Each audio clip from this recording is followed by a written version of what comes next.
Hello dear students, कैसे हो आप सब? Hope you all are doing fine. My name is Bhavik Rana and welcome to today's video. Students, आज की वीडियो में हम 12th स्टैंडर्ड केमिस्ट्री में चैप्टर नंबर 2 इलेक्ट्रोकेमिस्ट्री का सॉल्व्ड एग्जाम्पल 2.1 देखने वाले हैं। तो क्वेश्चन है, represent the cell in which the following reaction takes place. एक रिएक्शन दे दिया है और ई नॉट सेल की वैल्यू भी दे रखी है और इसको रिप्रेजेंट करना है सिम्बॉलिकली। देखो स्टूडेंट्स, सिम्बॉलिकली जब हम रिप्रेजेंट करते हैं तो लेफ्ट हैंड साइड में हम जिस स्पीसीज का ऑक्सीडेशन होता है वो हम देखते हैं, ठीक है। तो यहाँ पे अगर आप देखो तो Mg जो है इसका जीरो ऑक्सीडेशन स्टेट है, Ag का +1 है, ये Mg का +2 है और ये Ag का जीरो ऑक्सीडेशन स्टेट होता है। तो बेसिकली Mg का ऑक्सीडेशन हो रहा है Mg2+ में। तो जब हम सेल रिप्रेजेंटेशन लिखते हैं, सो रिप्रेजेंटेशन ऑफ सेल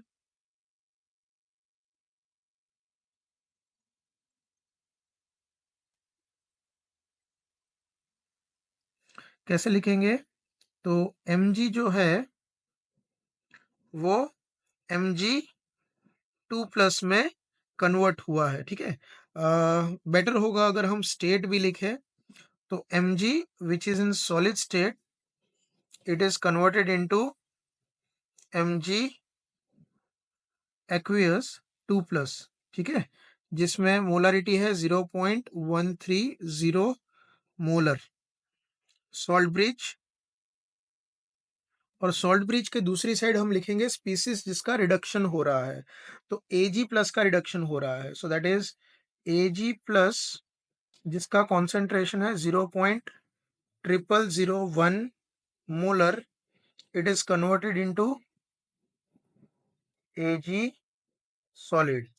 तो स्टूडेंट्स, ये सेल रिप्रेजेंटेशन हो गया, ठीक है। अब आगे हमें ई सेल कैलकुलेट करना है। तो डेटा क्या दे रखा है? We are given E not cell is equal to 3.17 volt. Also student, हमें कॉन्सेंट्रेशन ऑफ Ag+ की जरूरत पड़ेगी, विच इज 0.0001 मोलर। इसी चीज को हम 10⁻⁻4 मोलर भी लिख सकते हैं।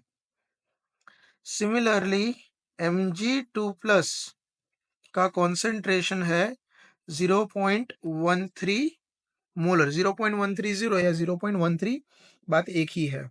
अब यहाँ पे हम नर्स्ट इक्वेशन लिखेंगे to calculate E cell. So E cell is equal to E not cell minus 0.059 by n log of, अब यहाँ पे लॉग ऑफ क्या लिखेंगे? Concentration of product upon concentration of reactant. तो प्रोडक्ट में है Mg2+ अपॉन रिएक्टेंट में है Ag+, और जो कोफिशिएंट है उसको पावर में लिखेंगे। तो आप देख सकते हो यहाँ पे रिएक्शन में ये 2 है तो वो Ag के पावर में जाएगा, ठीक है। यहाँ पे 1 है तो वो कुछ लिखने की जरूरत नहीं है, तो Ag+ का स्क्वायर। अब सारी वैल्यूज रख देंगे, तो ई नॉट सेल है 3.17 वोल्ट माइनस 0.059 अपॉन n जो है वो नंबर ऑफ इलेक्ट्रॉन्स है स्टूडेंट्स। तो यहाँ पे अगर हम देखें तो Mg जो है ये कन्वर्ट हो रहा है Mg2+ में। तो ये कितने इलेक्ट्रॉन लूज करेगा? 0 से +2 हो रहा है, तो difference is of 2 electron. Similarly silver जो है ये कन्वर्ट हो रहा है, सॉरी सिल्वर Ag+ जो है ये कन्वर्ट हो रहा है Ag में, तो ये इसका रिडक्शन हो रहा है। तो ये कितने इलेक्ट्रॉन गेन करेगा? ये 1 इलेक्ट्रॉन गेन करेगा, ठीक है। अब नंबर ऑफ इलेक्ट्रॉन गेन और लॉस शुड बी सेम, तो इसलिए ये पूरे इक्वेशन को हम 2 से मल्टीप्लाई करेंगे। तो यहाँ पे नंबर ऑफ इलेक्ट्रॉन गेन और लॉस जो होंगे वो है 2, n की वैल्यू जो है वो हो जाएगी 2। सो यहाँ पे 2 रखेंगे। लॉग ऑफ Mg2+ का कॉन्सेंट्रेशन 0.13 डिवाइड बाई Ag+ का कॉन्सेंट्रेशन है 10⁻⁻4 और इसका स्क्वायर लेना है, ठीक है। So this is equal to 3.17 volt minus 0.0592 जो है ये हो जाएगा 0.0295 लॉग ऑफ, ये हो जाएगा अगर इसको हम कैलकुलेट करें तो 1.3 इंटू 10⁻⁷ ठीक है। ओके, अब जरा ये जो है लॉग ऑफ 1.3 इंटू 10⁻⁷ ये हम कैलकुलेशन करेंगे अलग से। तो एक रफ वर्क नहीं यहीं पे करेंगे ताकि बार बार सब कुछ लिखना ना पड़े। तो लॉग ऑफ 1.3 इंटू 10⁻⁷, यहाँ पे हम log A into log B का फॉर्मूला अप्लाई करेंगे। सी आपको पता होना चाहिए student, log of A into B is equal to log A plus log B. तो उस हिसाब से अगर हम देखें तो ये हो जाएगा log of 1.3 plus log of 10⁻⁷। Log of 1.3 अगर हम कैलकुलेट करेंगे तो वो आएगा 0.1139। एंड स्टूडेंट एक और फॉर्मूला है, log of 10⁻x is equal to x log 10, और लॉग 10 1 हो जाएगा तो ये हो जाएगा x, याद रखना लॉग 10 इज 1, तो ये बन जाएगा 7। So this is equal to 7.1139 को हम 114 लिख सकते हैं, ठीक है स्टूडेंट्स। तो ये एक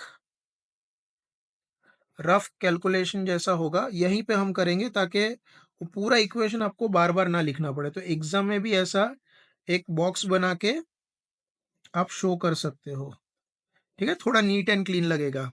सो this is equal to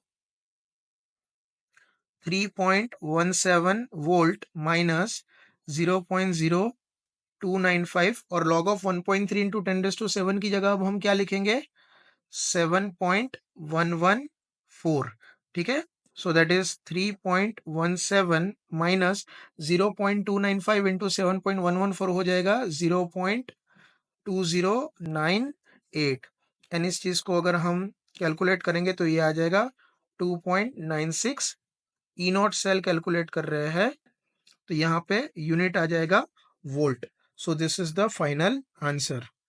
so students ऐसे जो न्यूमेरिकल है उसमें अगर मान लो रिएक्शंस दिया हो तो रिएक्शन से नर्स्ट सेल रिप्रेजेंटेशन आना चाहिए और नर्स्ट इक्वेशन आना चाहिए, तभी आप ये कैलकुलेट कर पाओगे। और जो लॉग वाला टर्म है उसमें न्यूमरेटर में क्या आएगा डिनोमिनेटर में क्या आएगा ये आपको पता होना चाहिए।